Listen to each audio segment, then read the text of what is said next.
大家好，今日我哋要嚟介紹嘅就係呢一部 Apple 新推出嘅 HomePod。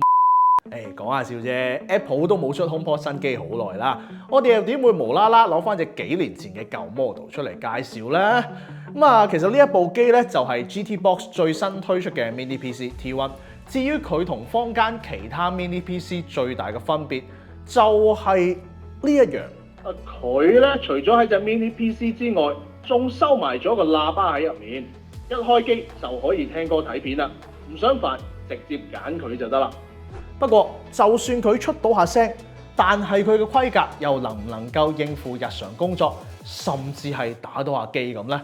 今集我哋就由嚟個全球首發，率先同大家實測下呢一部價值4499蚊，偽裝成為藍牙喇叭嘅 Mini PC， 睇下佢嘅表現又有冇驚喜俾到大家啦。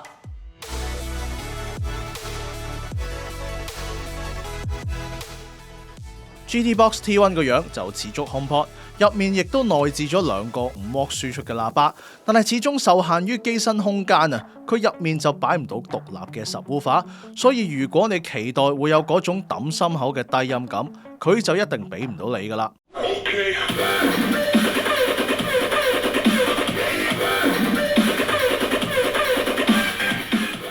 不過實際聽落，雖然低音方面確實比較單薄，音場亦都唔闊，但係喺中高音同人聲表現方面，佢都算做得幾清晰噶啦。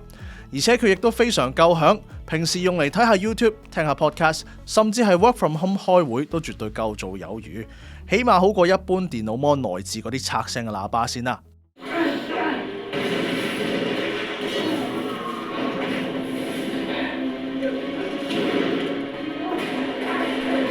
不過呢個機雙連喇叭嘅設計就令兩個發聲單元固定咗喺機身入面，變相如果你將部機放埋一邊嘅話，官方標榜嘅立體聲效果就會大打折扣。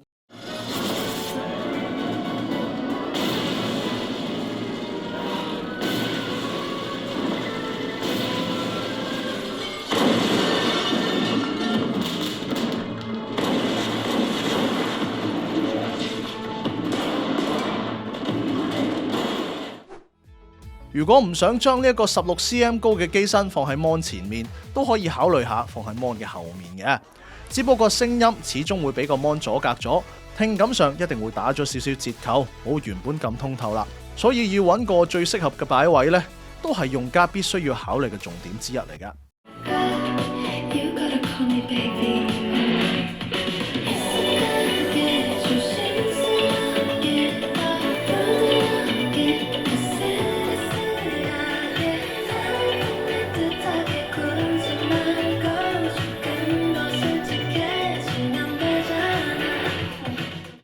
而除咗有聲出，其實佢仲內置收音咪嘅，呢一點對於成日要開 online meeting 嘅朋友嚟講，都真係超級方便啊！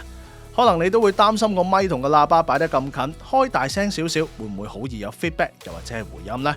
但係實測完之後，又真係完全冇事喎。有咩 gadgets 你係有留意開㗎？冇乜點睇到喎，但係我想問，我哋新年係咪會再做一條好似嗰啲開箱先嘅類型嘅片㗎？佢哋嗰邊聽唔聽到聽咩回音啊？係咪好清晰啊？你嗰邊都好清晰啊，非常之清晰啊！但係你講嘅嘢都聽得清楚嗰啲嘅，我都係啊嘛，係咪？你嗰邊聽翻唔係清晰啊，完全冇雜音冇聲。哦，我仲以為佢個咪同埋個喇叭擺咁近會有 feedback 添，完全冇啲咁嘅事啊，非常之好。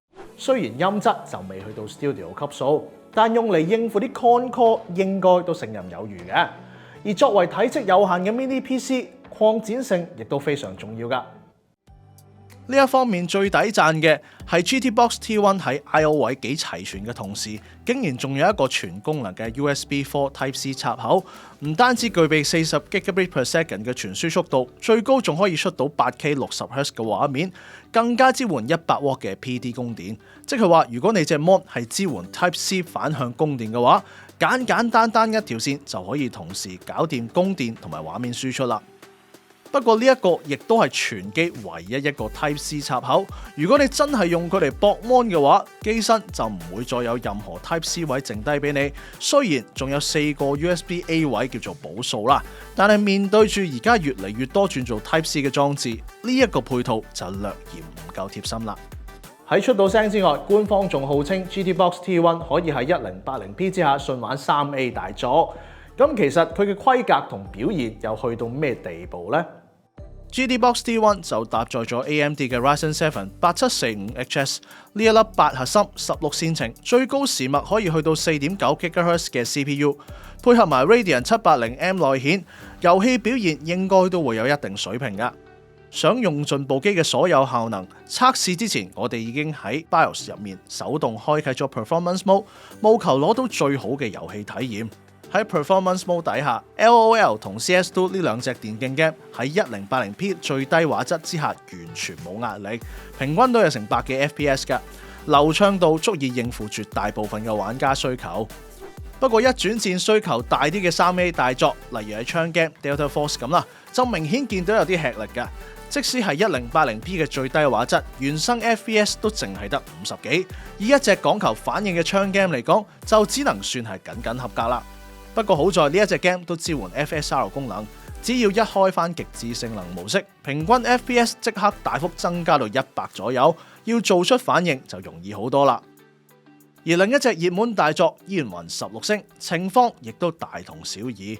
原生 1080P 最低畫質得嗰20幾 FPS， 雖然都叫勉強玩到啊，不過如果要真正有返流暢嘅體驗，就冇得唔開返個 FSR 啦。喺40% 嘅解析度品質底下 ，FPS 就可以上返去50零60左右啦。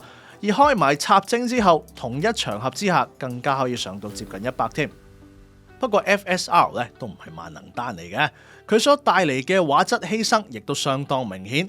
無論係邊一隻 game， 一同原生嘅解像度做比較，就輕易睇得出分別。尤其係喺輪廓、頭髮等等嘅材質，甚至喺移動鏡頭嗰陣，人物素材更加出現斷裂或者係鬼影嘅情況。雖然就話流暢玩到啊，但係接唔接受到呢一種畫質上嘅妥協，就真係見仁見智啦。至於溫度控制方面 ，GTBox T1 都算係交足功課嘅。即使 GPU 長時間接近 full load 啊，溫度都只係 keep 住喺70幾度左右，機身亦都非常涼爽，就連機背嘅散熱位都只係得50零度，完完全全咧就喺安全範圍之內嘅。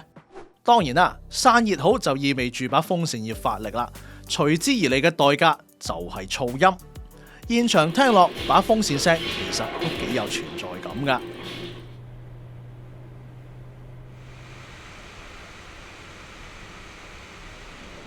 不過好在佢本身設計就係一隻喇叭，當你開住聲打機嗰陣咧，遊戲音效基本上已經遮咗大部分嘅風扇聲，而且當你專心打機嗰陣，好容易就會忽略咗呢啲喺背景嘅風扇聲啦。所以用起上嚟其實都唔算好大困擾嘅。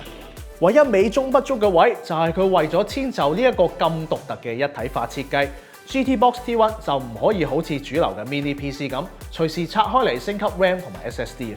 呢一點可以話係佢靚仔背後嘅代價嚟啦。總括嚟講 ，GTBox T1 係一款定位好清晰嘅產品。如果你追求極致嘅 gaming效能，佢就絕對唔係你要嘅嘢嚟㗎。但係如果你想揾一部又靚仔又慳位，同時又唔想煩駁喇叭、駁咪嘅 PC 嘅話， GTBox T1 就絕對係目前市面上最特別，亦都係最方便嘅選擇之一嚟啦。今次嘅介紹就嚟到呢度啦，唔知你哋又中唔中意呢一款內置喇叭咁嘅設計呢？又或者你哋都有啲心水嘅特色 Mini PC， 想我哋做下評測，都歡迎留言同我哋講下。中意呢條片嘅就不妨留低你個 like， 唔想錯過其他科技資訊同埋新品評測嘅話，就記住 subscribe 我哋嘅 YouTube channel， 再撳埋隔離個鐘仔啦。我哋下條片再見啦，拜拜。